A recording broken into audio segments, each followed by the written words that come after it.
Hello बच्चों, मेरा नाम है मोहित और आपका स्वागत है हमारे यूट्यूब चैनल हिस्ट्री चैंपियन में। तो जैसा कि आप जानते हो, आपका जो पेपर होने वाला है इन्वायरमेंट इथिक्स का, किसका पेपर होगा? इन्वायरमेंट इथिक्स का पेपर होगा। उससे संबंधित आपके सामने जितने महत्वपूर्ण प्रश्न है सारे के सारे मैं आपको करवाने वाला हूं। उसका जो अगला महत्वपूर्ण प्रश्न आपके सामने, क्या पर्यावरण का अर्थ, परिभाषा, स्वरूप या महत्व के बारे में विस्तार से बताइए। काफी ज्यादा मोस्ट इंपोर्टेंट पर्सन भाई आपके सामने, काफी ज्यादा मोस्ट इंपोर्टेंट पर्सन है। ऐसा कैसा देखने को मिलेगा आपके सामने? इन्वायरमेंट स्टडीज में भी आता है, इन्वायरमेंट स्टैटिस्टिक्स में भी सेम पर्सन आता है। पर्यावरण का अर्थ बताना, परिभाषा और स्वरूप के बारे में आपको विस्तार से बताना है। साथ के साथ वीडियो को शुरू करें इससे पहले एक बात बता देना चाहता हूं कि सभी बच्चों से रिक्वेस्ट है, चैनल को सब्सक्राइब कर दो भाई। 20,000 सब्सक्राइबर के अपन बहुत ज्यादा करीब आ चुके हैं। आप जो वीडियो देख रहे हो ना, बस एक एक बच्चा सब्सक्राइब कर दो प्लीज। अपना सब्सक्राइबर 20,000 वाला सब्सक्राइबर क्राइटेरिया पूरा हो जाएगा। साथ के साथ ये जो पीडीएफ आपको पढ़ाऊंगा इस फ्री में हमारे टेलीग्राम चैनल पे डाल रखे है, वो आपको टेलीग्राम चैनल पे मिल जाएगी। टेलीग्राम चैनल का लिंक कहां पर दे रखा है? डिस्क्रिप्शन में दे रखा है। कहां पर दे रखा है लिंक? डिस्क्रिप्शन में दे रखा है। वहां से जाकर टेलीग्राम डाउनलोड कर लो।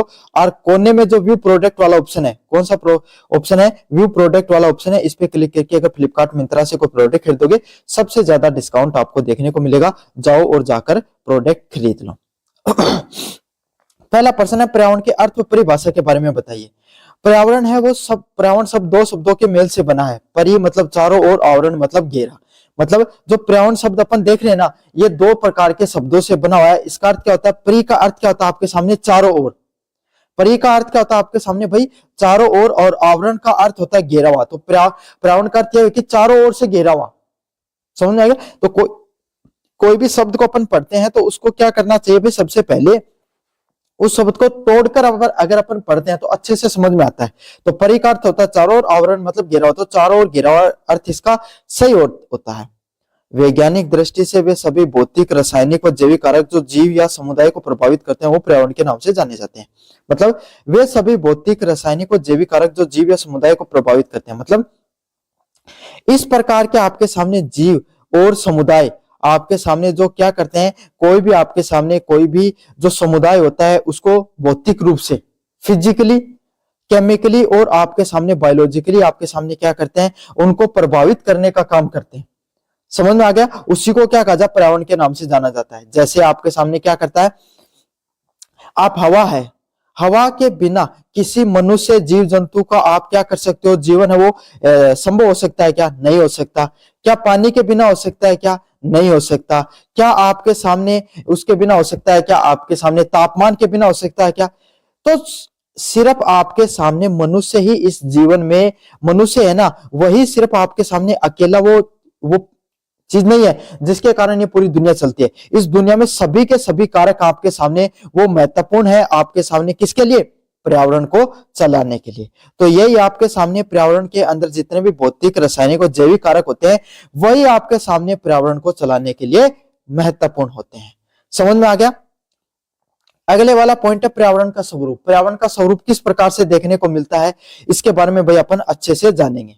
तो पर्यावरण होता है, इसके दो मुख्य भाग होते हैं। क्या होते हैं भाई? दो मुख्य भाग आपको देखने को मिलते हैं। पहले वाला होता है प्रकृति पर्यावरण। प्रकृति पर्यावरण क्या होता है? इसमें प्रकृति द्वारा प्रदत्त वायु, जल, मृदा और सभी जीव जंतु शामिल होते हैं। मतलब प्राकृतिक पर्यावरण क्या होता है? इसमें प्रकृति के जितने भी तत्व होते हैं, जैसे वायु हो गई, जल हो गया, मृदा हो गया और सभी जीव जंतु हो गए, वो किस में शामिल होते हैं भाई? आपके सामने प्राकृतिक पर्यावरण में शामिल होते हैं। किस में शामिल होते हैं? प्राकृतिक पर्यावरण में शामिल होते हैं। किसमें? प्राकृतिक जो पर्यावरण होता है उसके अंदर शामिल होते हैं। समझ में आ गया? क्यों? हवा आपके सामने प्रकृति से हमें मिलती है, जल हमें प्रकृति से मिलता है, और मृदा और आपके सामने सभी जीव जंतु है, ये किसकी देन है? प्रकृति की देन है। तो जितनी भी चीजें प्रकृति से जुड़ी हुई होती हैं वो प्रकृति पर्यावरण का हिस्सा होती हैं। अगले वाला आपके सामने सांस्कृतिक व मानव निर्मित पर्यावरण। सांस्कृतिक व मानव निर्मित पर्यावरण क्या होता है? मनुष्य द्वारा निर्मित वस्तुएं जैसे सड़क, इमारतें, तकनीक और सामाजिक रीति रिवाज में आते हैं। मतलब कोई भी मनुष्य होता है उसके द्वारा अलग अलग प्रकार की आपके सामने जो रीति रिवाजें हैं उसको बनाया जाता है। समाज को चलाने के लिए जितनी प्रकार की रीति रिवाजें चलाया जाता है उसको सांस्कृतिक व मानव निर्मित पर्यावरण के नाम से जाना जाता है। जैसे कि सड़क हो गई, तो जो सड़क होती है ना आपके सामने, क्या होती है? जो सड़क होती है ना, इमारत होती है, इनको किसके द्वारा बनाया जाता है? इनको आपके सामने जो मनुष्य के द्वारा बनाया जाता है, किसके द्वारा बनाया जाता है? मनुष्य के द्वारा बनाया जाता है। और मनुष्य कोई भी चीज बनाता है तो उसमें क्या होता है? उससे समाज का निर्माण होता है। किसका? समाज और संस्कृति का निर्माण होता है। तो जितनी भी चीजें समाज, संस्कृति और तकनीक से संबंधित होती हैं उसको किसके नाम से जाना जाता है भाई? आपके सामने सांस्कृतिक मनोनिर्माण के नाम से जाना जाता है। समझ में आ गया आपको विस्तार से? तो यही होता है पर्यावरण के दो मुख्य भाग यही होते हैं, एक होता है प्राकृतिक और दूसरा होता है सांस्कृतिक और आपके सामने मानव निर्मित पर्यावरण। मतलब प्रकृति के द्वारा प्रदत्त होता है वो आपके सामने प्राकृतिक पर्यावरण होता है, और सांस्कृतिक आपके सामने मनुष्य के द्वारा अगर कोई चीजों को बनाया गया है ना, उनको ही आपके सामने जो रीति रिवाज होते हैं, आपके सामने जितनी सड़क, इमारतें और आपके सामने तकनीक और रीति रिवाज होते हैं उसको सांस्कृतिक मानव निर्मित पर्यावरण के नाम से जाना जाता है। समझ में आ गया आपको विस्तार से? चलिए भाई अगले वाले प्रश्नों की तरफ बढ़ते हैं। पर्यावरण होता है ना, पर्यावरण होता है, पर्यावरण जीवन का आधार है। पर्यावरण के आपके सामने हम जो जीवन जीते हैं इसका आधार है भाई आपके सामने। पर्यावरण जीवन का आधार कैसे है भाई? एक बात बताओ, प्रकृति के अंदर जितनी भी चीजें पाई जाती हैं, प्रकृति के अंदर आपके सामने जितनी भी चीजें पाई जाती हैं वो सब की सब चीजें आपके सामने जब तक इस प्रकृति के अंदर पाई जाने वाली सभी की सभी चीजें अगर नहीं रहेंगी तो क्या यह जीवन संभव है? नहीं संभव है। एक भी वस्तु आपके सामने, हवा, पानी, तापमान, है ना, मनुष्य, जीवन, ये जितनी भी चीजें अगर आपके सामने इस पृथ्वी पर मौजूद नहीं होंगी प्राकृतिक चीजें, तो जो प्रकृति है उस पर जीवन है वो कभी भी संभव नहीं हो पाएगा। कभी भी प्रकृति पर जीवन है वो संभव नहीं दिखाई पड़ता है। यह हमें ऑक्सीजन देता है। प्रकृति क्या करती है भाई? हमें ऑक्सीजन देने का काम करती है, जल और भोजन जैसे मौलिक संसाधन प्रदान करती है। साथ के साथ क्या देती है आपके सामने? ऑक्सीजन देने का काम करती है। क्या देती है? ऑक्सीजन देने का काम करती है। और ऑक्सीजन के माध्यम से अपन क्या करते हैं? जीवन है वो हमारा चल पाता है। इसके साथ जल और भोजन आपके सामने, जो जल आपके सामने पानी है, जल है वो आपके सामने पानी है वो देती है, और भोजन है, खाना है, वो भी आपके सामने किसके द्वारा मिलता है भाई? आपके सामने भोजन भी आपको सामने प्रकृति के द्वारा मिलता है। किसके द्वारा मिलता है? प्रकृति के द्वारा ही हमें भोजन मिलता है। तो यही है जो ऑक्सीजन, जल और भोजन आपके सामने सभी मौलिक संसाधन है, ये फ्री में कौन प्रोवाइड करवाती है? हमें प्रकृति है वो हमें अब सारी की सारी चीजें मुफ्त में प्रोवाइड करवाने का काम करती है, और इसी से हमारा जीवन है वो चलता है। यदि यह पृथ्वी के तापमान को नियंत्रित करता है, और जितनी प्रकार के ग्रीन हाउस गैसें होती हैं, जितनी भी प्रकार के आपके सामने ग्रीन हाउस गैसेज होती हैं वो क्या करती हैं? पृथ्वी का तापमान नियंत्रित करती हैं। अब आप कहोगे सर पृथ्वी का तापमान नियंत्रित करने से क्या हो जाएगा? बच्चों एक बात बताओ, अगर आप चंद्रमा पे जाओगे उसका दिन का तापमान 100 में चला जाता है, माइनस में 100 का चला जाता है, तो क्या अगर इस प्रकार का तापमान रहे तो हम जिंदा रह पाएंगे? कभी नहीं रह पाएंगे। इसीलिए जो तापमान होता है उसका नियंत्रण होना भी बहुत ज्यादा जरूरी होता है, और पारिस्थितिक संतुलन बनाए रखता है। और इससे क्या होता है? जो परिस्थिति होती है उसके संतुलन बनाए रखता है। शुद्ध पर्यावरण ही आपके सामने स्वस्थ जीवन की पहली शर्त होती है। अगर पर्यावरण स्वस्थ होगा तभी लोग स्वस्थ रह पाएंगे। अब आप दिल्ली का उदाहरण ले लो, सब कुछ है दिल्ली में, किसी चीज की कमी नहीं है, लेकिन पर्यावरण अगर स्वस्थ नहीं है तो लोगों के जीवन में अलग प्रकार की समस्याएं देखने को मिलती हैं। तो यही है पर्यावरण का अर्थ, परिभाषा और स्वरूप के बारे में अपन ने विस्तार से पढ़ा। पहले परिभाषा आपको बताई, फिर मैंने आपके सामने स्वरूप बताया, फिर महत्व बताया। सारा सारा आपको ये प्रश्न कैसा लगा जोर से बताना, चैनल को जोर से सब्सक्राइब कर देना। धन्यवाद। हेलो बच्चों, मेरा नाम है मोहित और आपका स्वागत हमारे यूट्यूब चैनल हिस्ट्री चैंपियन में। तो जैसा कि आप जानते हो आपका जो पेपर होने वाला है इन्वायरमेंटल इथिक्स का, किसका? इन्वायरमेंट इथिक्स का जो पेपर होगा, इससे संबंधित जितने भी महत्वपूर्ण प्रश्न, इन्वायरमेंट इथिक्स के जितने भी महत्वपूर्ण प्रश्न है सारे के सारे मैं आपको करवाने वाला हूँ। बस आपको क्या करना है, चैनल को सब्सक्राइब कर देना भाई। आपके सामने मात्र 600 विद्यार्थी कम है, आप अगर 600 विद्यार्थी चैनल को सब्सक्राइब कर दोगे, अपन 20,000 सब्सक्राइबरों के बहुत ज्यादा करीब पहुंच चुके हैं और वो अपन पूरे भी कर लेंगे।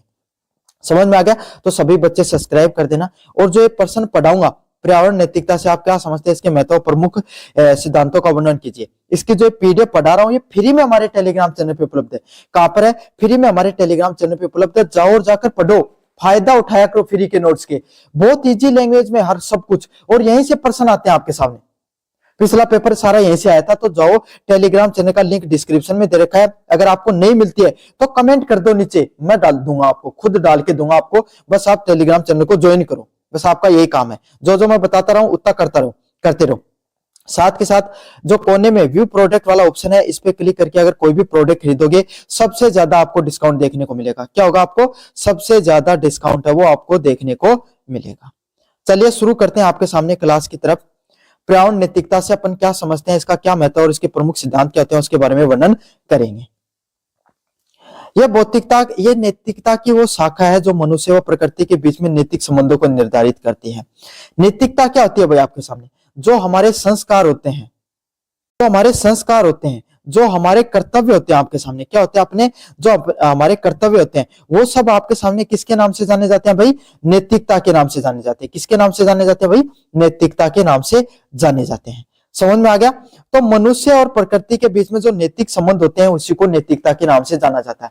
जैसे प्रकृति की क्या नैतिकता है कि वो आपके सामने जो प्रकृति है उसके द्वारा मुफ्त में हमें ऑक्सीजन, जल, तापमान, खनिज, जितनी भी जो मनुष्य के जीवन को सहायक बनाने वाली, मनुष्य जीवन का विकास करने के लिए जितनी भी चीज आवश्यक तत्व हैं वो हमें मुफ्त में देती है। क्या करती है? मनुष्य को जीवन को चलाने के लिए जितने भी आवश्यक तत्व होते हैं सब के सब तत्व आपको मुफ्त में किसके द्वारा दिए जाते हैं? प्रकृति के द्वारा मुफ्त में दिए जाते हैं। क्या किया जाता है? प्रकृति सारे के सारे तत्वों को मुफ्त में देती है। अब मनुष्य की क्या नैतिकता है? मनुष्य की यह नैतिकता है कि वो क्या करे आपके सामने? मनुष्य आपके सामने जो जितनी भी चीजें होती हैं जो ये जितने खनिज, लवण, संसाधन, हवा, पानी, पर्यावरण, मन और जीव जंतु, इन सब को संरक्षण करने का किसका काम है भाई?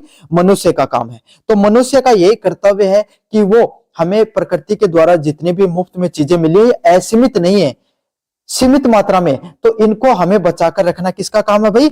इनको बचाकर रखना किसका काम है? मनुष्य का काम है। किसका काम है? मनुष्य का काम आपके सामने प्रकृति से जितनी भी चीजें मिलती है उन सब चीजों को बचाकर रखना। हमें यह बताती है प्रकृति केवल उपभोग की वस्तु नहीं है, और इसके माध्यम से हमें यह चीज पता चलता है, पर्यावरण नैतिकता से हमें पता चलता है कि प्रकृति में जितनी भी चीजें होती है ना, सारी के सारों का अर्थ यही नहीं है कि आप इनका उपभोग करो। मतलब इसका अर्थ सिर्फ यही नहीं कि सिर्फ आप उपभोग करो, आप आने वाली जितनी भी जनरेशन है, जो आपकी आने वाली भविष्य की जितनी भी जनरेशन है, आने वाली जितनी भी पीढ़ियां हैं, उनके लिए भी आपको बचा कर रखना है। समझ में आ गया? इसे समझ लो, आपके घर में 10 किलो की एक बाल्टी है पानी की, तो आपको क्या करना है? आपके अगर इससे में 1 लीटर आया तो 1 लीटर यूज करो ताकि आगे आने वाली जनरेशन पीढ़ियों के लिए वो पानी बच सके। समझ में आ गया ना?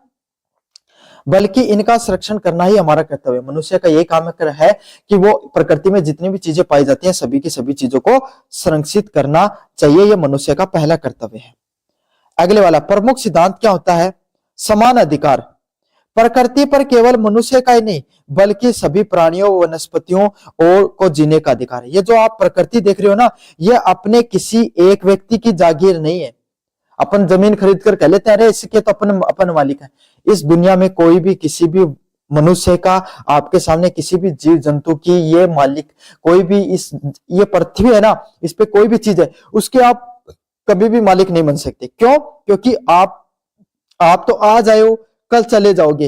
ये पृथ्वी हजारों सालों से, 1000 करोड़ों सालों से चल रही है और आज भी वैसी की वैसी है। समझ में आ गया? तो आप कभी भी इसके मालिक नहीं हो, ये सिर्फ हमारा भ्रम होता है। पृथ्वी केवल मनुष्य की नहीं बल्कि सभी प्राणियों की है। मतलब इस पे जितने भी जीव जंतु होते हैं, आपके गाय, भैंस, बकरी, है ना, आपके सामने शेर, चीता, हिरण, है ना, सब जितने भी इस पृथ्वी पर जीव जंतु पाए जाते हैं, मछली जो भी है, उन सब का क्या आपके सामने सभी प्राणियों और वनस्पतियों को क्या है? जीवन जीने का अधिकार है। सबको जीवन जीने का अधिकार है आपके सामने। अगले वाला है रिस्पॉन्सिबिलिटी, उत्तरदायित्व। क्या भाई आपके सामने? हमारा उत्तरदायित्व यही है, वर्तमान पीढ़ी की जिम्मेदारी है कि वह आने वाली पीढ़ियों के लिए संसाधनों को सुरक्षित रखे। मतलब जो वर्तमान पीढ़ी, आज के समय की जो वर्तमान की पीढ़ी है ना, उसकी ये जिम्मेदारी होती है कि वो आने वाली पीढ़ी, जो आगे आने वाली पीढ़ी आएंगी, उनके लिए अपने संसाधनों को सुरक्षित रखे। मतलब उनके यहाँ पर जितने भी जो संसाधन पाए जाते हैं, क्या आगे आपके सामने जितने भी जो संसाधन पाए जाते हैं, उन संसाधनों को क्या करे भाई? आगे आने वाले जितने भी संसाधन है उन सभी को, संसाधनों को सुरक्षित रखें। आपको जो हवा सुरक्षित, हमें जो साफ पर्यावरण, साफ पानी, साफ जल, साफ ये जो प्रकृति मिली है, हमें इसको बचाकर रखना है ताकि आने वाली पीढ़ियां वो भी इसको ऐसे तरीके से उपभोग कर सके। समझ में आ गया आपको अच्छे से? अगले वाला पॉइंट है प्रकृति का सम्मान करना। संसाधनों को दोहन करने की बजाय उनके साथ सह अस्तित्व की भावना रखना जरूरी है। मतलब इस प्रकृति में ये जो अपने यहाँ पर जो प्रकृति पाई जाती है, इस प्रकृति का अपने को क्या लक्ष्य रहता है? अपना सिर्फ एक ही लक्ष्य रहता है कि इस प्रकृति के संसाधन, जितने भी संसाधन है, कैसे भी इनका ज्यादा से ज्यादा उपयोग कर लिया जाए। कैसे अपन ज्यादा से ज्यादा जमीन खरीद लें, कैसे ज्यादा से ज्यादा अपन कोई जीव जंतु रख लें, कभी ज्यादा से ज्यादा अपन कोई भी संसाधनों का उपयोग कर लें, है ना, खूब अमीर बन जाए। सभी का सपना आपके सामने यही ना। तो ये गलत विचार है। ये क्या है? ये बहुत ही गलत विचार है। आपके सामने जो प्रकृति है ना, वो किसी एक व्यक्ति की नहीं है। आपके सामने जो प्रकृति में जो संसाधन होते हैं, इसका अपन दोहन करते हैं, ज्यादा से ज्यादा अपन इसका उपभोग करना चाहते हैं। अरे ये सिर्फ हमारी नहीं है, आने वाली पीढ़ियों की भी है, और आपके सामने जितने जीव जंतु हैं उनकी भी है। समझ में आ गया? तो उनके दोहन करने के बजाय सह अस्तित्व की भावना रखनी चाहिए। मतलब मैं भी उपभोग कर रहा हूं तो मेरे साथ वाला व्यक्ति है वो भी इसका उपभोग करे सही से। इस प्रकार की विचारधारा आप रखोगे तभी आप प्रकृति को अच्छे से, अपन है वो प्रकृति पर सुख समृद्धि चलती रहेगी। मैं तो पर्यावरण नैतिकता ग्लोबल वार्मिंग और प्रदूषण जैसी समस्याओं के समाधान के लिए मानवीय व्यवहार में सुधार लाती है। मतलब पर्यावरण होता है ना, पर्यावरण नैतिकता क्या करती है? ग्लोबल वार्मिंग और प्रदूषण जैसी समस्याएं होती हैं। मतलब पर्यावरण नैतिकता क्या करती है? जो ग्लोबल वार्मिंग होती है और प्रदूषण जैसी जो समस्याएं होती है उसमें सुधार करने की जरूरत है। ग्लोबल वार्मिंग क्या होती है भाई? ग्लोबल वार्मिंग से क्या होता है? आपके सामने जो पृथ्वी है उसका तापमान बढ़ रहा है। क्या हो रहा है ग्लोबल वार्मिंग से? पृथ्वी का जो तापमान है वो बढ़ जाता है, और प्रदूषण जैसी जो समस्याएं हैं वो विकराल रूप धारण कर लेती हैं। क्या कर लेती हैं? प्रदूषण जैसी समस्याएं वो विकराल रूप धारण कर देती हैं। तो इसीलिए मानवीय व्यवहार में सुधार लाने की जरूरत है। हमें प्रदूषण कम फैलाना चाहिए। आपके सामने संसाधनों को, सीमित संसाधनों को अच्छे से उपयोग करना चाहिए। यह हमें लालच के स्थान पर संतोष व संरक्षण की शिक्षा देती है। पर्यावरण नैतिकता हमें क्या सिखाती है आपके सामने? कि हमें सिर्फ आपके सामने लालच से ज्यादा पैसे कमाकर आपके सामने ज्यादा से ज्यादा संसाधनों का उपभोग करके खुश होने की जरूरत नहीं है। हमें संतोष करना चाहिए और चीजों को संरक्षित करके रखना चाहिए। तो ये आपके सामने पर्यावरण नैतिकता, उसे आप क्या समझते हो, उसका क्या महत्व है, उसके बारे में विस्तार से पढ़ाया। कैसा लगा वीडियो जोर से बताना, चैनल को जोर से सब्सक्राइब कर देना। हेलो बच्चों, मेरा नाम है मोहित और आपका स्वागत है हमारे यूट्यूब चैनल हिस्ट्री चैंपियन में। तो जैसा कि आप जानते हो, आपका जो पेपर होने वाला है इन्वायरमेंट इथिक्स का, किसका? इन्वायरमेंट इथिक्स का जो पेपर होगा, इससे संबंधित आपके सामने जितने भी महत्वपूर्ण प्रश्न है सारे के सारे मैं आपको करवाने वाला हूं। उसका जो अगला महत्वपूर्ण प्रश्न है, वायु प्रदूषण क्या होता है? वायु प्रदूषण क्या होता है, इसके प्रमुख कारण, प्रभाव और नियंत्रण के उपायों के बारे में बताइए। मतलब वायु प्रदूषण के बारे में बताओ कि वो क्या होता है, इसके प्रमुख कारण क्या होते हैं, दुष्प्रभाव क्या होते हैं और नियंत्रण के उपाय क्या होते हैं, उसके बारे में आपको विस्तार से बताना है। काफी ज्यादा मोस्ट इंपोर्टेंट पर्सन है भैया। चलिए इसके बारे में पढ़ेंगे। इससे आगे बढ़े इससे पहले मैं एक बात बता देना चाहता हूं। आप जो पीडीएफ पढ़ रहे हो ना, काफी बच्चों को सवाल आता है सर ये पीडीएफ पढ़ा रहे हो कहां पर मिलेगी? बच्चों ये पीडीएफ फ्री में हमारे टेलीग्राम चैनल पे डाल रखी है। कहां पर डाल रखी है? फ्री में हमारे टेलीग्राम चैनल पे डाल रखी है। टेलीग्राम चैनल का जो लिंक है वो डिस्क्रिप्शन में है। कहां पर है? टेलीग्राम चैनल का जो लिंक है वो डिस्क्रिप्शन में दे रखा है। जाओ और जाकर टेलीग्राम ज्वाइन कर लो। क्या करो? जाओ और जाकर टेलीग्राम ज्वाइन कर लो। फ्री में आपको नोट्स मैंने यहीं पर प्रोवाइड करवा रखे हैं। समझ में आ गया आपको? पहली चीज। दूसरी चीज मैं आपको ये बताना चाहता हूं, अगर आप जो फ्लिपकार्ट मिंत्रा से प्रोडक्ट खरीदते हो ना ऑनलाइन, तो अगर आप यहाँ पर जो कोने में व्यू प्रोडक्ट वाला ऑप्शन आ रहा है, इस पे क्लिक करके अगर खरीदोगे तो सबसे ज्यादा आपको डिस्काउंट देखने को मिलेगा। और जाओ तो जाकर उस व्यू प्रोडक्ट पे जाकर कोई ना कोई प्रोडक्ट खरीद दो, सबसे ज्यादा डिस्काउंट आपको यहीं से देखने को मिलेगा। आपको कोई प्रोडक्ट खरीदना तो जरूर से खरीद लेना। चलिए शुरू करते हैं। वायु प्रदूषण। जब वायुमंडल में हानिकारक गैसें जैसे कार्बन मोनोऑक्साइड, सल्फर डाइऑक्साइड जैसे आपके सामने धूल और धुआं इस मात्रा में मिल जाते हैं तो जैविक प्राणियों के लिए हानिकारक हो जाते हैं। देखो ये जो जितने भी प्रकार के जो ग्रीन हाउस गैसेज हैं, क्या जितने भी प्रकार के ग्रीन हाउस गैसेज हैं या कोई हानिकारक रासायनिक गैसें हैं, ये क्या होता है? उद्योग धंधे, जब कोई उद्योग लगाया जाता है तो उद्योग से आपके सामने अलग अलग प्रकार की क्या होती है? हानिकारक गैसेज निकलती हैं, जिसमें कार्बन मोनोऑक्साइड CO सबसे खतरनाक होती है मनुष्य के लिए। सल्फर डाइऑक्साइड, ये क्या एक प्रकार की जहरीली गैसें हैं। जहरीली गैसें क्या मतलब? जहरीली गैसें से मतलब ये है कि इनसे क्या होता है, मनुष्य होता है ना, उसका स्वास्थ्य है उसको ये नुकसान पहुंचाने का काम करते हैं। बहुत ज्यादा जहरीली गैसें अगर मनुष्य डायरेक्ट इनके संपर्क में आ जाए तो उसकी मृत्यु भी हो सकती है। उसके अलावा अलग अलग प्रकार का आपके सामने खनन चल रहा होता है। क्या चल रहा होता है? अलग अलग प्रकार का खनन चल रहा होता है आपके सामने, और अलग अलग प्रकार के जो उद्योग चल रहे होते हैं। इस खनन और उद्योग के कारण क्या होता है आपके सामने, बहुत सा आपके सामने जो धूल और धुआं है वो क्या हो जाता है, पर्यावरण में मिल जाता है। कहां पर मिल जाता है भाई? पर्यावरण में मिल जाता है। समझ में आ गया? तो ये धूल और धुआं वो कहां पर मिल जाता है? आपके सामने पर्यावरण में मिल जाता है, जिससे वे जीवित प्राणियों के लिए हानिकारक हो जाता है। और धीरे धीरे क्या हो जाता है, एक काला काला धुंध सी आपके सामने छा जाती है। क्या होती है? एक काली काली फोग की आपके सामने सिचुएशन बन जाती है, धुंध है वो छा जाती है। और इसी को किस नाम से जाना जाता है भाई? वायु प्रदूषण के नाम से जाना जाता है। किस नाम से जाना जाता है? इसी चीज को वायु प्रदूषण के नाम से जाना जाता है। तो यही है, वायुमंडल में कार्बन मोनोऑक्साइड, सल्फर डाइऑक्साइड जैसी धूल और धुआं से संबंधित जो चीजें होती हैं वो एक कुछ मात्रा में मिल जाती हैं, उसी को किस नाम से जानते हैं? वायु प्रदूषण के नाम से जाना जाता है।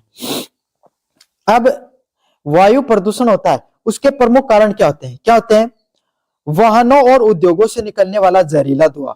मतलब जितने भी प्रकार के जो वाहन होते हैं, जितने भी प्रकार के जो वाहन होते हैं और जितने उद्योग होते हैं, उससे आपके सामने जो CO2, carbon dioxide, CO, carbon monoxide जैसी आपके सामने जो गैसेस निकलती हैं, इससे क्या होता है आपके सामने, वो जहरीला धुआं हमारे फेफड़ों में जाकर क्या हो जाता है, जमने लग जाता है। समझ में आ गया? तो ये जो धुआं है ये बहुत ही ज्यादा खतरनाक होता है। किससे निकलता है? वाहन और उद्योगों से निकलता है। अगले वाला, वनों की धुआं धुंध कटाई, वृक्षों की कमी। मतलब हम क्या कर रहे हैं, एक तरफ तो जो प्रदूषण है उसको फैलाने का काम कर रहे हैं, एक तरफ तो अपन प्रदूषण फैलाने का काम कर रहे हैं, दूसरी तरफ क्या कर रहे हैं अपन, पेड़ों को भी काट रहे हैं। दूसरी तरफ क्या कर रहे हैं, पेड़ों को भी काटने का काम कर रहे हैं। अब आप एक बात बताओ, पेड़ों को आप कटाई कर रहे हो तो पेड़ों से क्या होता है आपके सामने, जो CO2 होती है, कार्बन डाइऑक्साइड होती है, कार्बन डाइऑक्साइड क्या काम करती है, ये कार्बन डाइऑक्साइड आपके सामने, इसको जो पेड़ है वो सोखते हैं और सोखकर अपना खाना बनाते हैं और ऑक्सीजन हमें देते हैं। तो अब एक तो कार्बन डाइऑक्साइड की मात्रा बढ़ा दी, पेड़ भी अपन ने कम कर दिए। इससे क्या हो जाती है भाई, वृक्षों की कमी से क्या हो रहा है, आपके सामने जो पर्यावरण है उसका प्रदूषण और ज्यादा बढ़ता जा रहा है। अगले वाला पॉइंट है कृषि अवशेष, पराली और कचरे को जलाना। आपके सामने देखा जाता है दिल्ली जैसे शहर में आपके सामने बड़े बड़े कचरों के ढेर लगे हुए हैं, तो इनमें क्या आग लगा दी जाती है, तो इससे क्या लगातार धुआं निकलता रहता है। यह काफी बार जो कृषि अपशिष्ट होता है, कृषि अवशेष होता है, उसमें जो खास करके जो पराली होती है, इसको जलाने से भी क्या होता है भाई, आपके सामने जो कचरा है वो निकलता रहता है, आपके सामने धुआं है वो निकलता रहता है। और इस धुएं से क्या होता है आपके सामने, पर्यावरण प्रदूषण होता है। क्या होता है भाई आपके सामने, इस धुएं से पर्यावरण प्रदूषण देखने को मिलता है। क्या देखने को मिलता है, पर्यावरण में प्रदूषण देखने को मिलता है। तो यही है, कृषि अवशेष, पराली और कचरे को जलाने से भी पर्यावरण उसको बहुत ज्यादा नुकसान पहुंचता है। समझ में आ गया? चलिए भाई, क्या दुष्परिणाम देखने को मिलते हैं? मनुष्य में दमा, एलर्जी और फेफड़े की बीमारियां जैसी बीमारियां देखने को मिलती है। मतलब जो मनुष्य होता है, इंसान है, मनुष्य के अंदर आपके सामने दमा, एलर्जी और फेफड़े जैसी बीमारियां हैं वो सबसे कॉमनली देखने को मिलती हैं। कैसे, क्यों देखने को मिलती है भाई? क्योंकि जो मनुष्य होता है उसके फेफड़ों में वो धुआं जाकर धीरे धीरे जमने लग जाता है। और फेफड़े जो उनका, जिनका काम ये है कि हमें स्वच्छ हवा, जो हवा होती है, जो आपके सामने कार्बन, जो ऑक्सीजन को रख लेते हैं, कार्बन डाइऑक्साइड को बाहर फेंक देते हैं, वो आपके सामने उसके चक्रों में उनमें जो धुआं है, धूल है, उसके कण जम जाते हैं और फेफड़ा अपना सही से काम करना बंद कर देते हैं। आजकल एक बहुत बड़ी आम समस्या देखने को मिलती है, एलर्जी। हर व्यक्ति को आपके सामने एलर्जी देखने को मिलती है। ये क्यों होती है? क्योंकि वायु में प्रदूषण बहुत ज्यादा है और फेफड़ों से संबंधित बीमारियां भी देखने को मिलती हैं। अगले वाला पॉइंट है ओजोन परत का पतला होना। जो ओजोन परत है वो धीरे धीरे पतली होती जा रही है और ग्लोबल वार्मिंग भी बढ़ती जा रही है। और क्या हो रहा है आपके सामने, जो ग्लोबल वार्मिंग है वो भी धीरे धीरे बढ़ती जा रही है। पृथ्वी का तापमान है वो बढ़ता जा रहा है, ओजोन परत है वो भी पतली होती जा रही है आपके सामने, इसी का नुकसान देखने को मिलता है। अगले वाला पॉइंट है अम्लीय वर्षा, एसिड रेन। क्या होती है? एसिड रेन होती है आपके सामने। इससे क्या होता है, इमारत और जो फसलें होती हैं, एसिड रेन से क्या होता है आपके सामने, अलग अलग प्रकार की जो इमारतें होती हैं और जो फसल होती हैं आपके सामने, उनको नुकसान पहुंचता है। इमारतें और जो फसल होती हैं भाई, उनको आपके सामने नुकसान पहुंचाने का काम करती है कौन? Acid rain. क्या करती है भाई? एसिड रेन होती है वो आपके सामने क्या करती है, इमारत और जो फसलें होती हैं उनको नुकसान पहुंचाने का काम करती है। समझ में आ गया? नियंत्रण का उपाय, सौर ऊर्जा और इलेक्ट्रॉनिक वाहनों को बढ़ावा देना चाहिए। हम कैसे नियंत्रित कर सकते हैं वायु प्रदूषण को? हमें सौर ऊर्जा से चलने वाले अगर वाहनों की संख्या बढ़ेगी तो कार्बन डाइऑक्साइड है आपके सामने वो क्या होगा, उसके कम से कम आपके सामने जो वो फैलेगी, इलेक्ट्रॉनिक वाहनों को भी बढ़ावा देना चाहिए। औद्योगिक चिमनियों में फिल्टर का उपयोग, जो इतने भी जो उद्योग वगैरह होते हैं इनमें जो चिमनियां लगी होती हैं, इनमें सीधा का सीधा धुआं ऊपर नहीं जाना चाहिए, इनमें फिल्टर का उपयोग करना जरूरी है। किसका भाई, इनमें फिल्टर का उपयोग होना बहुत ज्यादा जरूरी होता है। अगले वाला, व्यापक स्तर पे वृक्षारोपण करना, हमें एक मुहिम लेना चाहिए। मैं भी आप सभी विद्यार्थियों से यही कहना चाहूंगा, आपका जन्मदिन है, आपके कोई भी घर में किसी भी व्यक्ति का जन्मदिन है, एक पेड़ जरूर लगाओ भाई, क्या करो, एक पेड़ जरूर लगाना चाहिए आप सबको।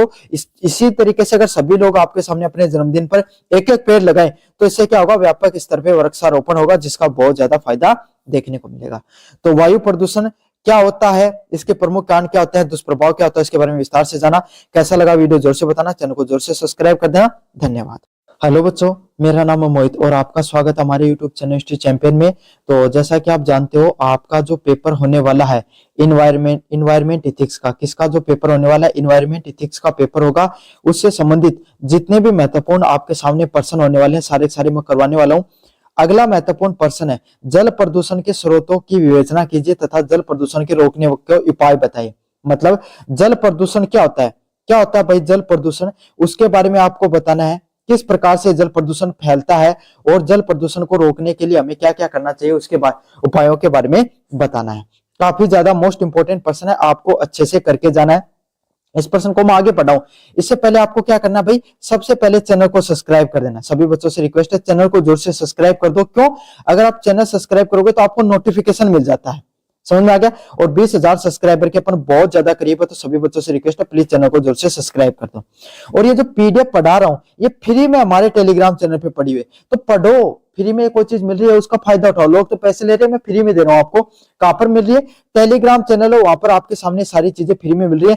जाओ और डिस्क्रिप्शन में जाकर टेलीग्राम चैनल को ज्वाइन कर लो, समझ में आ गया। और कोने में जो आपके सामने व्यू प्रोडक्ट वाला ऑप्शन दिखाई देता है, कोने में जो व्यू प्रोडक्ट वाला ऑप्शन दिखाई देता है, उस पर जाकर कोई भी अगर आप प्रोडक्ट खरीदना चाहते हो फ्लिपकार्ट या मित्रा से, तो सबसे ज्यादा डिस्काउंट देखने को मिलेगा। जाओ और जाकर कोई भी प्रोडक्ट खरीदना चाहते हो तो खरीद लो, समझ में आ गया।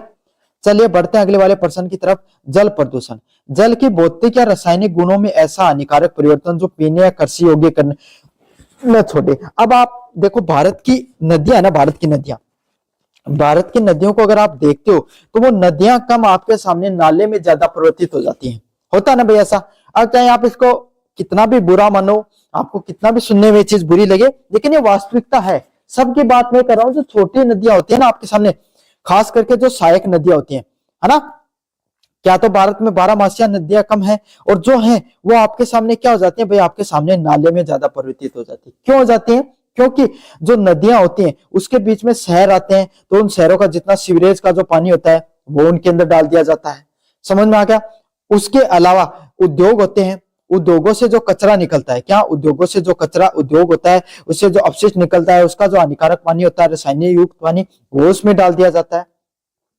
काफी नदियों में अपनी जो धार्मिक आस्था के लिए हम चीज डाल देते हैं, फूल पत्ते आपके सामने और चीजें विसर्जित कर देते हैं, उससे भी नदियां क्या होती हैं आपके सामने प्रदूषित होती हैं, है ना। काफी बार कचरा वगैरह डाल दिया जाता है, तो ये नदियां, हम सोचते हैं पानी के साथ बहकर चला जाएगा, लेकिन वो तो क्या करता है, आपके सामने पानी को प्रदूषित करने का काम करता है।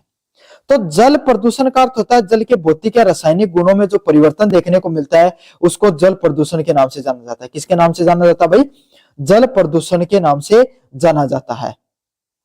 और आपके सामने वो पानी, ऐसा पानी होना चाहिए जिसको ना तो अपन पी सकते हैं और ना ही अपन कृषि योग्य है, ना तो उसको पिया जा सकता है, ना ही उसे किसानी की जा सकती है। उसी को जल प्रदूषण के नाम से जाना जाता है। किसके नाम से जाना जाता है भाई, जल प्रदूषण के नाम से जाना जाता है, समझ में आ गया। मुख्य स्रोत क्या होते हैं आपके सामने, जल प्रदूषण फैलता क्या है, कैसे, उसके बारे में पढ़ेंगे। पहला, औद्योगिक अपशिष्ट। औद्योगिक अपशिष्ट क्या होता है, कारखानों से निकलने वाला रसायन और जहरीला पानी सीधी नदियों में गिरता है। मतलब उद्योग होते हैं आपके सामने, जो उद्योग होते हैं ना, उससे क्या होता है आपके सामने जितना भी जो कचरा निकलता है, जितना भी जो रसायन निकलता है ना, आपके सामने जितना भी जो जहरीला पानी होता है, वो सीधा का सीधा आपके सामने नदियों के अंदर जाके गिरा दिया जाता है। क्या कर दिया जाता है, उन सारे जहरीले कचरे को, पानी को सीधा का सीधा आपके सामने नदियों में जाकर डाल दिया जाता है, जिसके कारण क्या होता है आपके सामने जो नदियां वो प्रदूषित हो जाती हैं। क्या होती हैं, जो नदियां हैं वो आपके सामने प्रदूषित हो जाती हैं। उस उद्योगों के कचरे को, जैसे चमड़ा उद्योग है, उस चमड़े को धोया जाता है तो उसमें कई प्रकार के रसायनों का उपयोग किया जाता है। अब उस रसायनों का जो प्रयोग होता है, उस रासायनिक के पानी को ये क्या करते हैं, उसका आपके सामने फिल्टर वगैरह नहीं करते हैं, सीधा नदियों में डाल देते हैं, जिससे क्या होता है आपके सामने बहुत ज्यादा नुकसान होता है नदियों का। शहरी सीवेज, शहरी सीवेज क्या होता है आपके सामने, शहरी सीवेज का अर्थ होता है शहरों का गंदा पानी और कचरों और कचरे जल स्रोत में बहना। मतलब जो शहर होते हैं ना आपके सामने, तो शहरों से जो अलग अलग प्रकार का जो गंदा पानी निकलता है और आपके सामने जो कचरा होता है, उसको सीधा का सीधा आपके सामने क्या कर दिया जाता है, जल के स्रोत होते हैं, पानी के जितने भी स्रोत होते हैं उनके अंदर सीधा का सीधा बहा दिया जाता है। उसको भी आपके सामने, उससे भी बहुत ज्यादा नुकसान पहुंचता है, किसको, नदियों को। समझ में आ गया। तो नदियों के अंदर जो शहरी कचरा आपके सामने है ना, जो गंदा पानी वो कचरे को सीधा का सीधा बहाना है, ये भी बहुत ज्यादा नुकसान पहुंचाता है। अगले वाला पॉइंट है कृषि रसायन। कृषि रसायन क्या होते हैं, खेतों में प्रयुक्त कीटनाशक और रासायनिक उर्वरक वर्षा के साथ बहकर जल में मिलना। मतलब आपके सामने क्या होता है, जो कृषि रसायन होते हैं, कृषि से संबंधित जितने प्रकार के जो रसायन होते हैं, आपके सामने क्या करते हैं, खेतों में उपयुक्त कीटनाशक और रासायनिक उर्वरक। देखो आप क्या करते हो, खेत होते हैं, खेतों की उपजाऊता बढ़ाने के लिए अपन क्या करते हैं, आपके सामने उर्वरक डालते हैं, उसमें नाइट्रोजन, फास्फोरस, आपके सामने अलग अलग प्रकार के हानिकारक रसायन होते हैं। और कीटनाशक, काफी बार हमारे जो पौधे होते हैं उनके अंदर क्या कीट पतंगे लग जाते हैं, क्या लग जाते हैं, कीट पतंगे लग जाते हैं, और उस कीट पतंगों की वजह से क्या होता है आपके सामने जो खेती है, आपके सामने खेती नहीं हो पाती, और उनको मारने के लिए अपन क्या करते हैं, कीटनाशक का प्रयोग करते हैं। किसका प्रयोग करते हैं, कीटनाशक का प्रयोग करते हैं। और वो कीटनाशक क्या करती है भाई, आपके सामने जो खेत होते हैं उन कीटों को तो मार देती है, लेकिन वो काफी बार वो पानी बहकर सीधा का सीधा कोई नदी, तालाब और कोई नहरों में मिल जाता है, और उन नदियों को या उन जो जल स्रोत हैं उनको क्या करता है, प्रदूषित करने का काम करता है। भाई बरसात आती है, खेतों से पानी बहकर किसी ना किसी तालाब में जाएगा, जल में जाएगा, झील में जाएगा, नदियों में जाएगा, तो इससे भी क्या होता है आपके सामने जो नदियां वो प्रदूषित होती हैं। समझ में आ गया। तो ये तीन प्रमुख कारण होते हैं नदियों के आपके सामने जो प्रदूषित होने के। पहला होता है औद्योगिक अपशिष्ट, सीवरेजी, शहरी सीवरेज और कृषि रसायन है, ये तीन प्रमुख कारण होते हैं। अगले वाला पॉइंट है रोकने के उपाय। किस तरीके से अपन आपके सामने वायु जो जल प्रदूषण होता है आपके सामने, क्या जल प्रदूषण जो होता है उसको अपन किस प्रकार से रोक सकते हैं, कैसे रोक सकते हैं। अपशिष्ट जल को नदियों में डालने से पहले उपचारित करना चाहिए। मतलब आपके सामने जो अपशिष्ट होता है, कचरा होता है, उसको सीधा का सीधा जल में डालने से पहले आप क्या कर सकते हो, उसको उपचारित कर सकते हो। क्या कर सकते हो भाई, उसको उपचारित किया जा सकता है। समझ में आ गया आपके सामने। तो अपशिष्ट या कचरा आपके सामने जो सीधा का सीधा, साथ के साथ नदियों और तालाबों के किनारे गंदगी फैलाने से रोकना। मतलब जो नदियां होती हैं और तालाब होते हैं, इनके किनारे जो आपके सामने अलग अलग प्रकार की जो गंदगियां फैला दी जाती है, हम क्या करते हैं, कोई लोग कपड़ा वहीं पर धोने लग जाते हैं, कचरा फैला देते हैं वहां पर, आपके सामने जो अपनी कोई फूल पत्ते, कोई फोटो वगैरह वहां पर छोड़कर आ जाते हैं। इससे क्या हो जाता है आपके सामने जो नदी और तालाब है वो क्या हो जाती है, गंदी हो जाती है। अगले वाला पॉइंट है जैविक खेती, ऑर्गेनिक फार्मिंग को प्रोत्साहित करना ताकि रसायनों का प्रयोग हो सके। मतलब हमें ज्यादा से ज्यादा ऑर्गेनिक खेती को बढ़ावा देना चाहिए। ऑर्गेनिक खेती क्या होती है, जो गोबर की खाद वगैरह है आपके सामने, बिना रसायनों के जो आपके सामने जितने भी जो उर्वरक है उस प्रकार के उर्वरक डालने चाहिए, जिससे क्या हो सके, अपने आपके सामने जो जैविक खेती है उसको बढ़ावा मिलेगा। तो रसायन है उनका कम उपयोग होगा और नदियों में वो पानी, जल स्रोतों में पानी कम जाएगा, जिससे क्या होगा आपके सामने सीवेज या वेस्टेज कम होगा। आम जनता को जल संरक्षण के प्रति जागरूक बनाना। मतलब आपकी जितनी भी जनता है, आम जनता है ना आपके सामने, आम जनता है, उसको जल संरक्षण के बारे में प्रति जागरूक बनाओ। क्या करो, उसको जल संरक्षण का महत्व समझाओ। उसको क्या करो, जल संरक्षण के लिए महत्व समझाओ। उसके प्रति जागरूक होना आपके सामने किसके रूप में जाना जाता है, आपके सामने जल संरक्षण के रूप में जाना जाता है। तो भाई यही है जल प्रदूषण क्या होता है आपके सामने, और जल प्रदूषण को रोकने के लिए हमें क्या क्या करना चाहिए इसके बारे में विस्तार से पढ़ा। कैसा लगा वीडियो जोर से बताना, चैनल को जोर से सब्सक्राइब कर देना। धन्यवाद। तो बच्चों, मेरा नाम है मोहित और आपका स्वागत हमारे YouTube चैनल हिस्ट्री चैंपियन में। तो जैसा कि आप जानते हो, आपका जो पेपर होने वाला है, कौन सा, इन्वायरमेंटल एथिक्स का। किसका पेपर होगा, इन्वायरमेंट एथिक्स का जो पेपर होगा, इससे संबंधित आपके सामने जितने महत्वपूर्ण प्रश्न होने वाले हैं सारे के सारे मैं आपको करवाने वाला हूं। उससे संबंधित जो अगला महत्वपूर्ण प्रश्न है पारिस्थितिक तंत्र को परिभाषित कीजिए। मतलब जो पारिस्थितिक तंत्र होता है उसको परिभाषित करना है, जैविक काल तथा अजैविक घटकों के बारे में समझे। तो पारिस्थितिक तंत्र क्या होता है उसके बारे में अपन को विस्तार से बताना है, और जैविक व अजैविक घटक क्या होते हैं आपके सामने उसको आपको विस्तार से बताना है। काफी ज्यादा महत्वपूर्ण प्रश्न है भाई आपके सामने, है ना। चलिए इसको आप पढ़ते हैं। इससे पहले मैं आप सभी बच्चों से एक रिक्वेस्ट करना चाहता हूं, प्लीज चैनल को सब्सक्राइब कर दो भाई। अपन 20,000 सब्सक्राइबर के बहुत ज्यादा करीब हैं, तो चैनल को जोर से सब्सक्राइब करो भाई, करवा दो सब्सक्राइब करके। आपको फायदा यह है कि आपको जितना जो फ्री में नोट्स डालता हूं ना उसके आपको पता चल जाएगा। साथ के साथ जो वीडियो क्लासेज आपका जो पेपर होगा उससे संबंधित important question, video classes, master class सबका नोटिफिकेशन मिल जाएगा। तो चैनल को जोर से सब्सक्राइब करो। साथ के साथ कोने में जो व्यू प्रोडक्ट का ऑप्शन है, कोने में जो आपको व्यू प्रोडक्ट का ऑप्शन दिखाई दे रहा है, इस पे क्लिक करके अगर कोई भी प्रोडक्ट खरीदोगे फ्लिपकार्ट या मित्रा से सबसे ज्यादा डिस्काउंट देखने को मिलेगा, तो जाओ और जाकर वो प्रोडक्ट वो खरीद लो।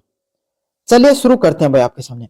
किसी विशेष क्षेत्र में रहने वाले जीव जंतु जैविक और वहां के निर्जीव वातावरण में अजैविक के बीच में होने वाली अंतर क्रिया को क्या कहा जाता है? पारिस्थितिक तंत्र के नाम से जाना जाता है। मतलब कोई भी विशेष क्षेत्र होता है ना उसमें जितने प्रकार के जीव जंतु पाए जाते हैं उन सभी जीव जंतुओं को क्या कहा जाता है भाई? जैविक जीव जंतु के नाम से, जैविक जो आपके सामने जैविक घटक के नाम से जाना जाता है। किस घटक के नाम से जाना जाता है? जैविक घटक के नाम से जाना जाता है। तो कोई भी आपके सामने पारिस्थितिक तंत्र होता है उसके अंदर जो अलग अलग प्रकार के जीव जंतु पाए जाते हैं उसको किसके नाम से जानते हैं भाई? अपन जैविक घटक के नाम से जाना जाता है। समझ में आ गया। और निर्जीव जो आपके सामने लोग चीजें होते हैं जैसे हवा, पानी, तापमान, है आपके पास आसपास जितनी भी चीजें वो अजैविक घटक है। इन दोनों के बीच में जो आपके सामने जिस तरीके से जो संबंध होता है या आपस में जो अंतःक्रियाएं होती हैं, बिना हवा ऑक्सीजन के क्या हम जिंदा रह सकते हैं? नहीं रह सकते हैं। तो इन जो सभी के सभी वस्तुओं के बीच में जो अंतःक्रिया होती है इसी को किस नाम से जाना जाता है? इकोसिस्टम के नाम से जाना जाता है। किस नाम से जाना जाता है? इकोसिस्टम के नाम से जाना जाता है। समझ में आ गया। किस नाम से जानते हैं भाई? पारिस्थितिक तंत्र के नाम से जाना जाता है। किस नाम से? पारिस्थितिक तंत्र के नाम से, इकोसिस्टम के नाम से जाना जाता है। घटक किस प्रकार के होते हैं? पहला घटक होता है अजैविक घटक। किस प्रकार के घटक होते हैं भाई? पहला घटक होता है अजैविक घटक के नाम से जानते हैं। अजैविक घटक क्या होते हैं भाई? एबायोटिक। इसमें निर्जीव तत्व आते हैं जैसे सूर्य का प्रकाश, तापमान, वर्षा, वायु, मिट्टी और खनिज। अब अजैविक घटक क्या होते हैं भाई आपके सामने? जिसमें निर्जीव तत्व आते हैं। कौन से तत्व होते हैं भाई? निर्जीव तत्व हैं वो आपके सामने देखने को मिलते हैं। जैसे सूर्य का प्रकाश, कौन सा भाई आपके सामने? कैसा? सूर्य का प्रकाश है वो आपके सामने अजैविक घटक होता है। क्यों? निर्जीव वस्तु है।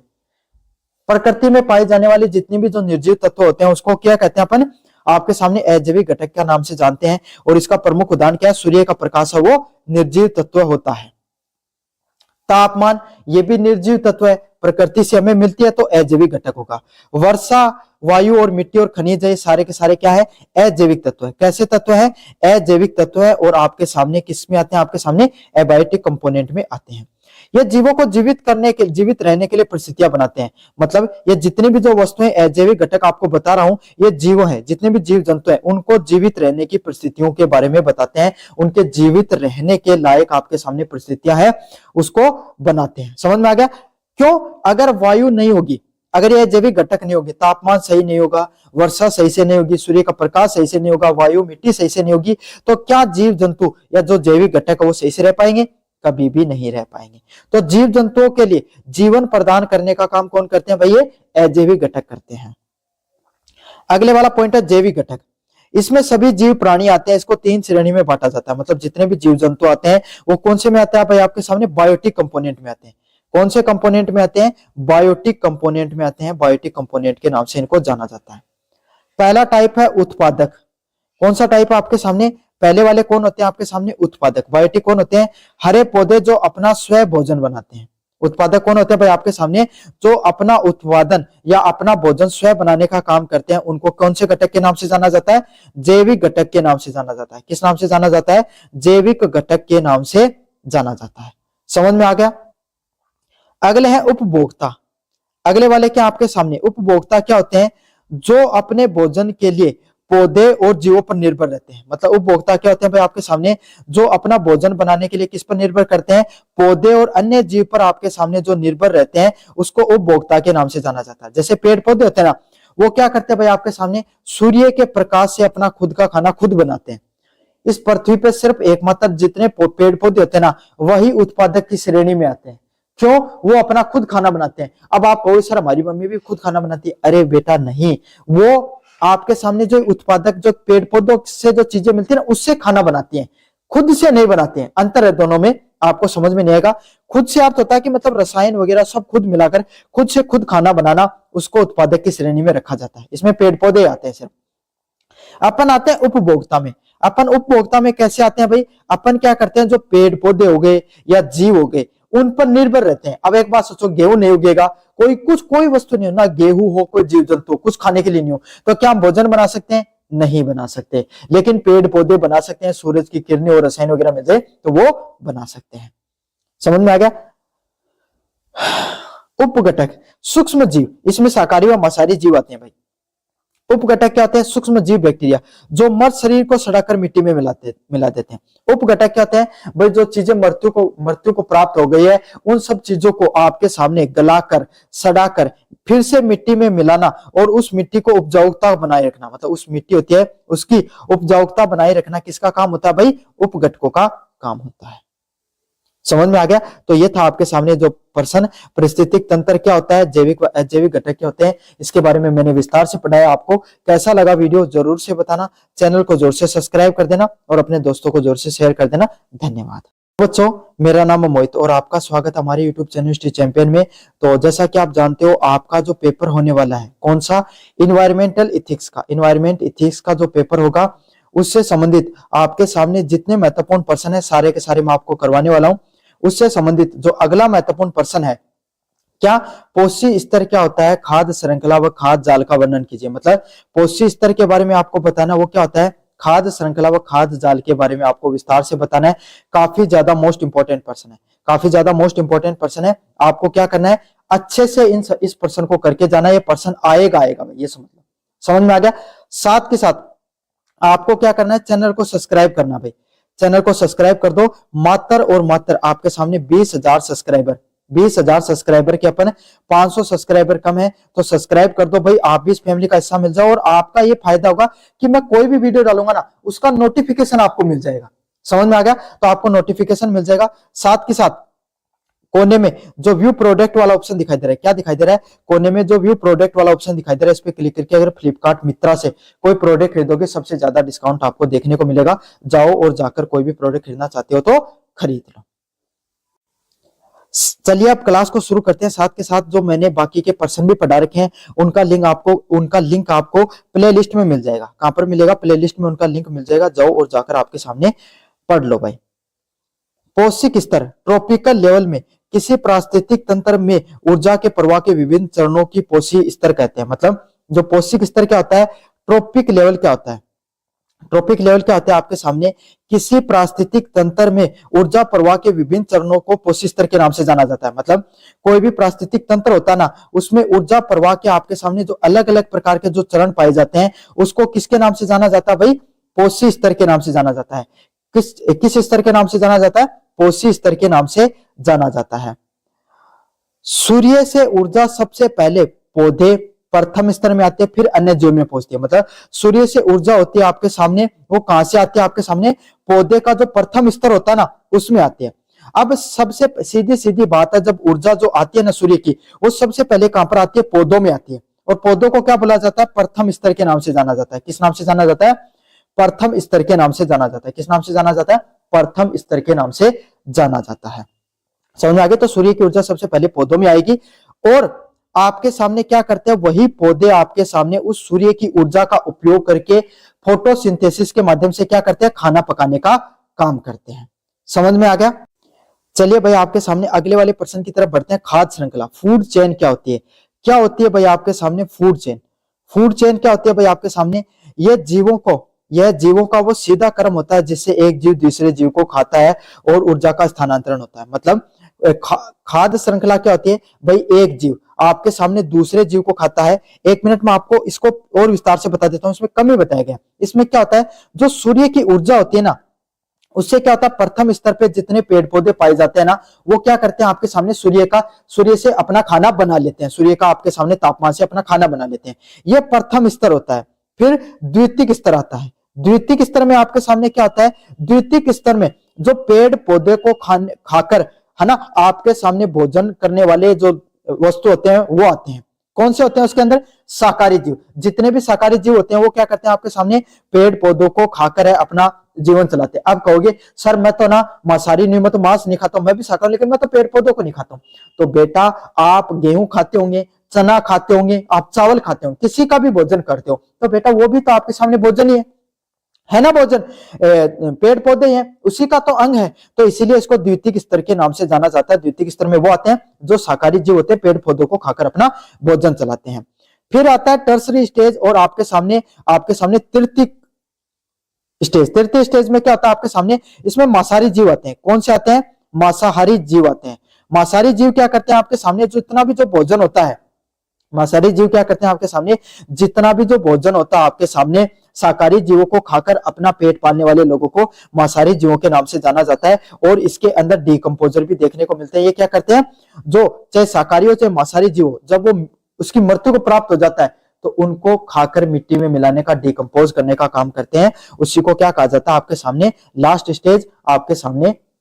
शायद जो मांसाहारी और शाकाहारी होते हैं ना, मांसाहारी और शाकाहारी आपके सामने जो सेकेंडरी स्टेज में आते हैं, टर्सरी स्टेज में आपके सामने डिकम्पोजर देखने को मिलते हैं, अपघटक देखने को मिलते हैं। समझ में आ गया।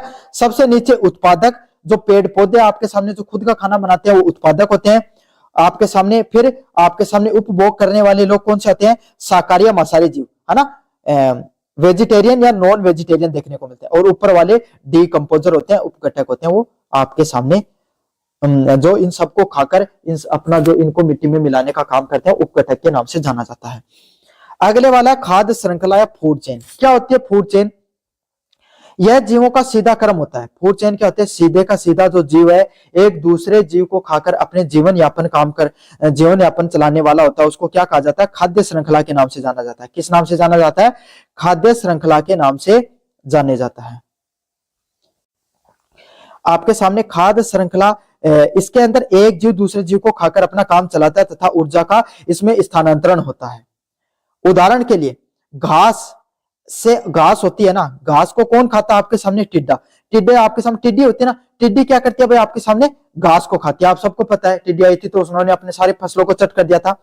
और अब टिड्डी को कौन खा जाता है आपके सामने, मेंढक भाई टिड्डी देखे राम जी को घोड़ा नहीं, टिड्डी बोली जाए, वो तुरंत खा जाए, तुरंत चट कर दे, खा जाए ना आपके सामने।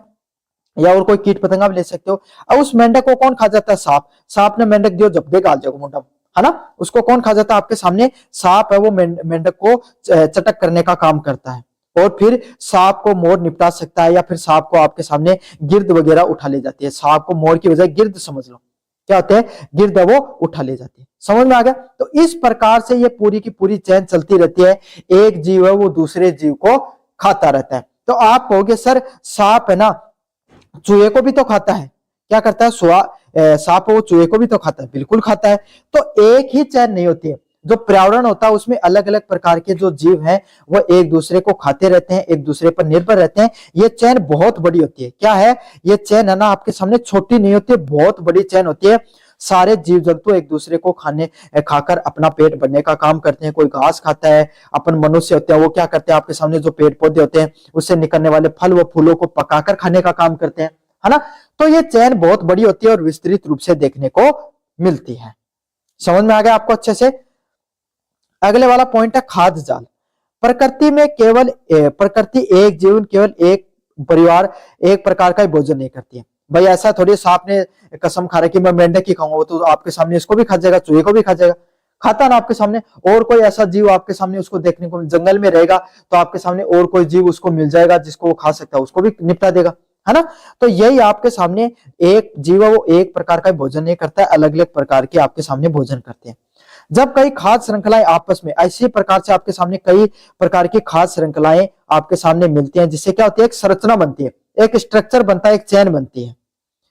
तो इसे खाद्य जाल के नाम से जाना जाता है। किस नाम से जाना जाता है भाई, इसको खाद्य जाल के नाम से जाना जाता है। यदि तंत्र को अधिक स्थिर बनाया जाए तो एक शिकारी के पास भोजन के कई विकल्प होते हैं।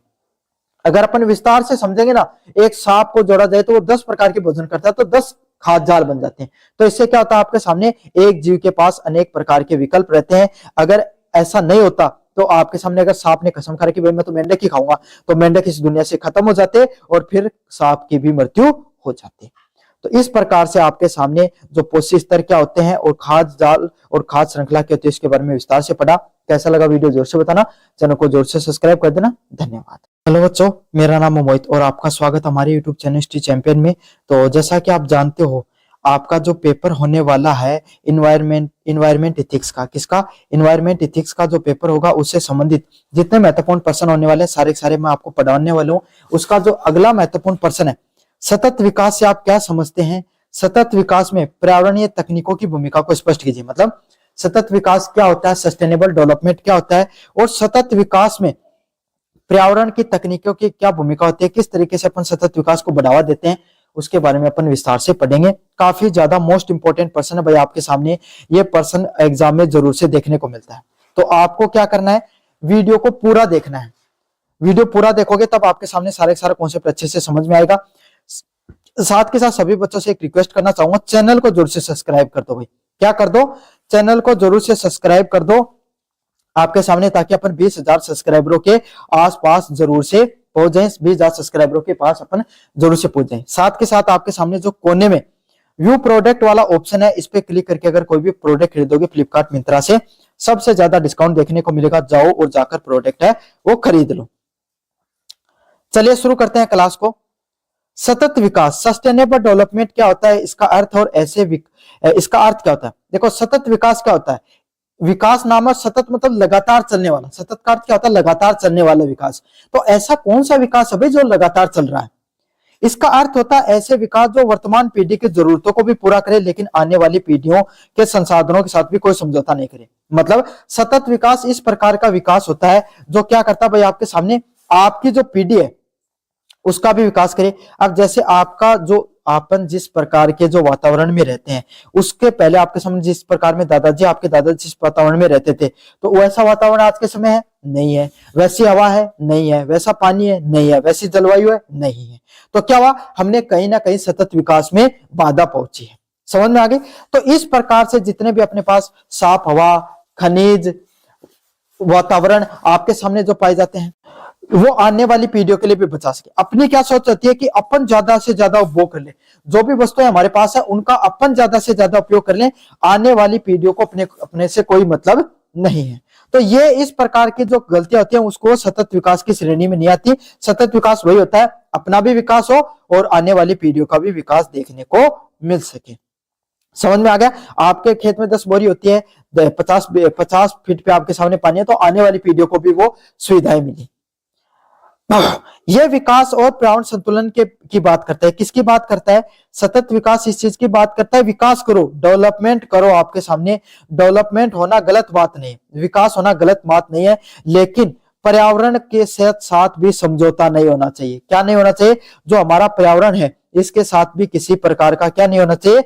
समझौता नहीं होना चाहिए। इसके साथ भी किसी प्रकार का आपके सामने समझौता मत करो। पर्यावरण आपके सामने जो विकास भी करो, डेवलपमेंट भी करो, लेकिन पर्यावरण के साथ भी आपको समझौता नहीं करना है। इस प्रकार का जो विकास होता है उसको सतत विकास के नाम से जाना जाता है। किस नाम से जाना जाता है भाई? सतत विकास के नाम से जाना जाता है। अगले वाले प्रश्न की तरफ बढ़े। पर्यावरणीय तकनीक की भूमिका क्या होती है? पर्यावरणीय तकनीक की भूमिका, सतत विकास के लक्ष्यों को पाने के लिए तकनीक बहुत आवश्यक है। मतलब अगर आप सस्टेनेबल डेवलपमेंट करना चाहते हो, क्या करना चाहते हो? सस्टेनेबल डेवलपमेंट करना चाहते हो तो आपके साथ टेक्नोलॉजी, क्या टेक्नोलॉजी या तकनीक की बहुत ज्यादा जरूरी है। क्यों? अगर अपन देखो जो पारंपरिक चीजों को उपयोग करेंगे, जैसे अपन भाई आज के समय चूल्हे पर ही अगर आप खाना बनाते रहोगे तो क्या रहेगा? धुआं निकलेगा और उससे प्रदूषण फैलेगा। तो आप क्या करते हैं? इसके बजाय अपन प्राकृतिक गैस के जो जितना भी जो होता है उसके जो चूल्हे होते हैं उस पर खाना बनाते हैं। उससे बढ़िया बायोगैस के चूल्हे पर खाना बनाओ ताकि और कम प्रदूषण फैलने को मिले। तो यही है, तकनीक का सहारा लेकर ही अगर अपन आगे बढ़ेंगे तभी डेवलपमेंट ऐसा हो पाएगा जिससे इन्वायरमेंट है उसको भी आपके सामने नुकसान नहीं पहुंचाएगा और आपके सामने हमारा डेवलपमेंट है विकास भी हो जाएगा। समझ में आ गया? तो विकास करने के लिए तकनीक का बहुत ज्यादा जरूरी है। चलिए कौन सी तकनीकों का प्रयोग करना चाहिए? पहला पॉइंट है स्वच्छ ऊर्जा। सौर ऊर्जा और पवन ऊर्जा जैसी तकनीकों से कार्बन उत्सर्जन को कम करती है। मतलब देखो भाई आपके सामने एक बात बताओ, जो अपने घर में जो लाइट आती है, ऊर्जा आती है आपके सामने, है ना, बिजली आती है, वो बिजली किससे बनती है? 80% या आपके सामने मान लो 70% चांस है कि वो किससे बन रही है आपके सामने? कोयले से बन रही है। किससे बन रही है? कोयले से बन रही है। भारत में जितनी भी ऊर्जा बनती है उसका 50% से अधिक कोयले से ऊर्जा बनती है, और अपने तो आती है वो कोयले से आती है, फिक्स है एकदम, है ना। अब कोयला जलता है तब आपके सामने क्या होती है? गर्मी पैदा होती है और उसे टरबाइन चलाकर ऊर्जा को पैदा किया जाता है। लेकिन जो कोयला है वो जब जलता है तो उससे धुआं निकलता है, इससे क्या होता है? आपके सामने पर्यावरण को नुकसान पहुंचता है। तो इसी तरीके से अपन क्या कर सकते हैं? उस बिजली के खपत को तो कम नहीं कर सकते, लेकिन उसकी जगह सौर ऊर्जा और पवन ऊर्जा जैसी आपके सामने तकनीकों का उपयोग कर सकते हैं। अगर अपन सौर ऊर्जा का उपयोग करेंगे, अपनी ऊर्जा आपके सामने उपयोग करने लग जाएंगे, तो इससे क्या होगा? आपके सामने हमारी ऊर्जा की जो खपत है वो भी पूरी हो जाएगी, और जो पर्यावरण है उसको भी नुकसान नहीं पहुंचेगा। साथ के साथ कार्बन उत्सर्जन को भी कम करने का काम करती है। और क्या करती है? कार्बन, जो आपके सामने जो कार्बन डाइऑक्साइड है जो एनवायरनमेंट में निकलती है, उसको भी कम करने का वो काम करती है। अगला पॉइंट है कचरा प्रबंधन। कचरा प्रबंधन क्या होता है? Waste management. कचरे का पुनः चक्रण कर सकते हैं। मतलब अपनी क्या आदत होती है? कोई कचरा देखा और बाहर किसी नाली में फेंक दिया या बाहर कोई खाली जगह पर फेंक दिया, है ना, यही आदत होती है ना। लेकिन हम जो ऐसा कचरा जिसको बार क्या किया जा सकता है? पुनः चक्रण किया जा सकता है, रिसाइकल किया जा सकता है, उसको हमें फेंकने के बजाय क्या आप किसी कबाड़ी वाले को दे सकते हो, या रिसाइकल वाली कोई कंपनी है उसको दे सकते हो। जैसे प्लास्टिक की कोई चीज हो गई, प्लास्टिक की बोतल हो गई आपके सामने, या फिर आपके सामने कोई अन्य कोई वस्तु हो गई, तो इसको कचरे को अपन क्या कर सकते हैं भाई? पुनः चक्रण कर सकते हैं। इसलिए क्या होता है? कचरा जमीन में पड़ा रहता है, प्लास्टिक वगैरह खास करके, वो क्या कर देता है? उसको अनउपजाऊ बना देता है, और जला दोगे तो उससे वायु प्रदूषण फैलता है। तो इस प्रकार से प्लास्टिक से संबंधित या इलेक्ट्रॉनिक जो कचरा होता है, धातु से संबंधित कचरा होता है, उसको क्या कर दो भाई? आप पुनः चक्रण के लिए भेज दो। अगले वाला है स्मार्ट सिंचाई। ड्रिप सिंचाई जैसी तकनीकों से कम पानी से अच्छी खेती की जा सकती है। भाई बूंद बूंद सिंचाई के आपने सुना होगा। बूंद बूंद सिंचाई का आपको क्या फायदा देखने को मिलता है? पौधे को देखो, सिंचाई करने के अलग अलग तरीके होते हैं। सबसे पारंपरिक तरीका होता है खेतों में ऐसा ही खुला पानी छोड़ दो। नहरों से पानी आता है, नदियों से पानी आता है, उसको क्या करते हैं भाई? आपके सामने खुला पानी छोड़ दिया जाता है। जहां पर जमीन में पानी ज्यादा होता है वहां पे ट्यूबवेल के माध्यम से सीधा पानी छोड़ दिया जाता है। लेकिन अपन तो शेखावाटी क्षेत्र में रहते हैं, पानी कम है, इसलिए अपन किसका उपयोग करते हैं भाई? फुहारों का प्रयोग करते हैं। किसका प्रयोग करते हैं? फुहारों का प्रयोग करते हैं। इससे भी क्या होता है भाई? जो सीधा पानी छोड़ते हैं उससे कम पानी यूज होता है फुहारों में, है ना, लेकिन होता ज्यादा है, जरूरत से ज्यादा। इससे और भी बढ़िया आपके सामने क्या करो? ड्रिप सिस्टम लगा दो, बूंद बूंद पानी की सिंचाई करो। इससे क्या होगा? पौधे को बहुत कम मात्रा में पानी मिलेगा और जरूरत भी उसकी पूरी हो जाएगी, वेस्ट नहीं होता पानी। क्यों? वैसे पानी अगर खुला पानी छोड़ते हो तो पानी इवेपोरेट हो जाता है, बहकर चला जाता है, उसका नुकसान होता है। तो बूंद बूंद सिंचाई या ड्रिप सिंचाई जैसी परियोजनाओं का प्रयोग करना चाहिए। अगले वाला है पर्यावरण अनुकूल वाहन। इलेक्ट्रॉनिक वाहन ईवी को वायु प्रदूषण को कम करने में मदद मिलती है। इलेक्ट्रॉनिक वाहनों का प्रयोग करना चाहिए, इलेक्ट्रॉनिक व्हीकल्स का प्रयोग करना चाहिए, जिससे क्या होगा? वायु में प्रदूषण कम देखने को मिलेगा। तो ये है सतत विकास के बारे में मैंने विस्तार से पढ़ाया। सतत विकास क्या होता है, इससे पर्यावरणीय तकनीकों में क्या भूमिका होती है, उसके बारे में विस्तार से मैंने आपको बता दिया। कैसा लगा वीडियो जोर से बताना, चैनल को जोर से सब्सक्राइब कर देना। धन्यवाद। तो बच्चों, मेरा नाम है मोहित और आपका स्वागत है हमारे यूट्यूब चैनल हिस्ट्री चैंपियन में। तो जैसा कि आप जानते हो, आपका जो पेपर होने वाला है, जो इन्वायरमेंट इथिक्स का जो पेपर होगा, उससे संबंधित आपके सामने जितने महत्वपूर्ण प्रश्न होने वाले हैं सारे के सारे मैं आपको करवाने वाला हूं। पहला महत्वपूर्ण प्रश्न इसमें, जल संरक्षण की विभिन्न विधियों का वर्णन कीजिए। मतलब जो जल संरक्षण होता है आपके सामने, वाटर कंजर्वेशन की जो अलग अलग प्रकार के मेथड होते हैं, उसके बारे में अपन विस्तार से पढ़ने वाले हैं। इसमें पारंपरिक विधियां कौन सी होती हैं और आधुनिक विधियां कौन सी होती हैं, दोनों के बारे में विस्तार से पढ़ेंगे।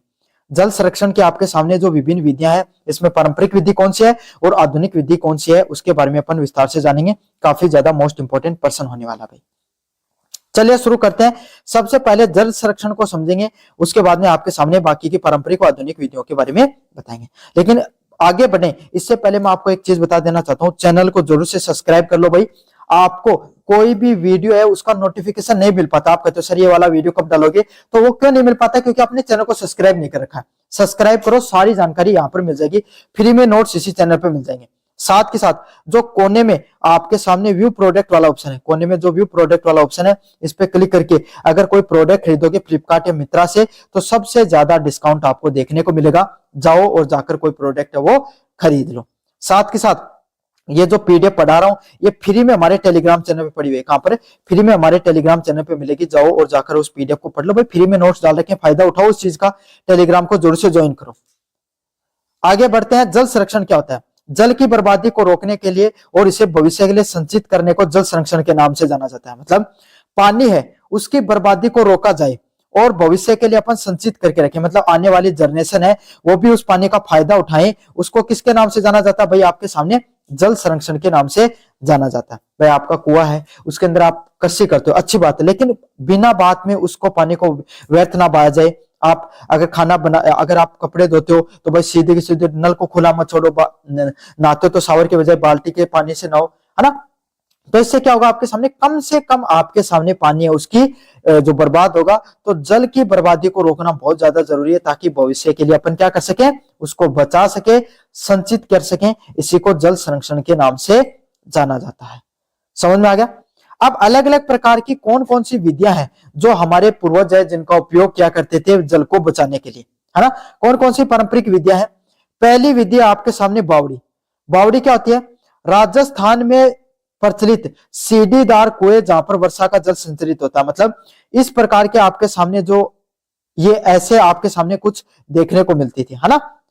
यहाँ पे क्या होता? पानी सीढ़ियों के माध्यम से नीचे, यहाँ पर नीचे कुंड होता था, उसमें सारा का सारा पानी इकट्ठा हो जाता था और ये ऐसे भी पानी भर जाता था। लोगों को जरूरत होती तो सीढ़ियों के माध्यम से नीचे से पानी निकालकर भर लेते थे। ये किसके लिए काम आता था भाई? इसमें वर्षा जल को संचित किया जाता था। इसका उपयोग मुख्यतः क्या तो पीने के लिए या फिर आपके सामने नहाने स्नान करने के लिए उपयोग में किया जाता था। समझ में आ गया? तो राजस्थान में अनेक प्रकार की प्रचलित बावड़ियां पाई जाती है जिन पे क्या किया जाता है? वर्षा जल को संचरित करने का काम किया जाता है। अगला है टाका। टाका कौन सा होता है आपके सामने? राजस्थान में जैसलमेर, बाड़मेर, जोधपुर, चूरू जैसा जो क्षेत्र है उसके अंदर आपके सामने जो टाके हैं उनका निर्माण किया जाता है, टाकों का निर्माण किया जाता है। अब टाके क्या होते हैं? घर होता है ना, घर के आंगन होता है, घर के आंगन में क्या किया जाता है? आपके सामने जो एक कुंड बना दिया जाता है, कुंड टाइप होता है आपके सामने। इसमें क्या होता है? इसको पाइप के थ्रू छत से जोड़ दिया जाता है और जो वर्षा जल है वो इकट्ठा होकर क्या हो जाता है? सारा का सारा इस कुंड में पानी है वो इकट्ठा होता चला जाता है। समझ में आ गया? और इस पानी को फिर पीने के लिए उपयोग में लिया जाता है। फिर इस पानी को आपके सामने क्या किया जाता है भाई? कपड़े धोने के लिए, नहाने के लिए, स्नान करने के लिए और चीजों के लिए उपयोग में लिया जाता है। तो इसको किसके नाम से बोला जाता है? टाका के नाम से बोला जाता है। घरों में, आंगन में बनाया गया भूमिगत टैंक। अगले वाला सबसे मोस्ट इंपोर्टेंट कंपटीशन में काफी बार पूछा जाता है खडीन।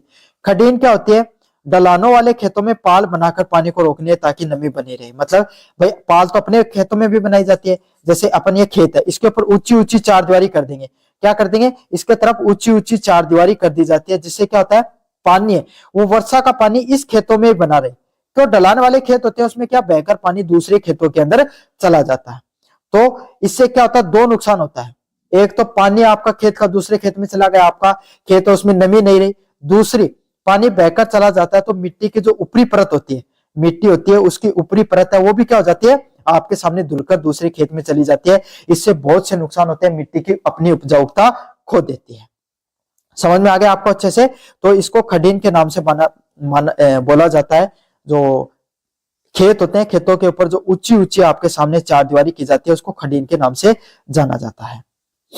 आधुनिक विधियां क्या होती है? आधुनिक विधियां भाई आपके सामने पहला होता है रेन वाटर हार्वेस्टिंग।